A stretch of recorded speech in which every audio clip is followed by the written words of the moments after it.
আমরা আপনাদের দোয়ার জন্য এসেছি, আমরা আপনাদের সমর্থনের জন্য এসেছি।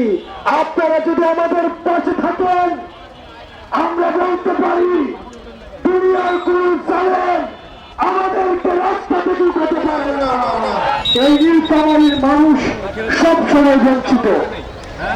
নীলফামারীতে কর্মসংস্থানের অভাব, নীলফামারীতে ইপিজেড থাকা সত্ত্বেও এই অঞ্চল এখনো পর্যন্ত আধুনিক স্বাস্থ্য সেবা গড়ে উঠেনি, নাগরিক সেবা গড়ে উঠেনি, শহর সেবা গড়ে উঠেনি।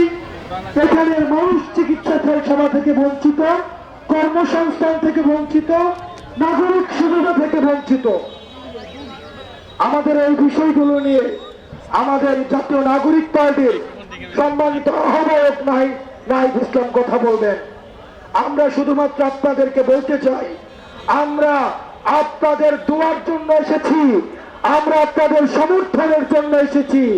আমরা চাই আপনারা আমাদের পাশে থেকে আমাদের হাতকে শক্তিশালী করবেন। আপনারা যদি আমাদের পাশে থাকেন, আমরা বলতে পারি দুনিয়ার কোন জালেম আমাদেরকে রাস্তা থেকে উঠাতে পারে না। দুনিয়ার কোন জালেম যদি একসাথে করেন তাহলে একটা হাসিনার সমান হবে না। আমরা সেই হাসিনাকে রাস্তা থেকে উৎখাত করেছি।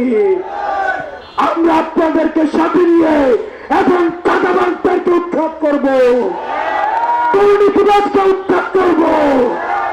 যারা দুর্নীতি করবে, যারা চাঁদাবাজি করবে, তারা হচ্ছে রাজনৈতিক দলীয়ত্বের পরিচয় দিচ্ছে। আমরা আপনাদের সহায়তা চাই।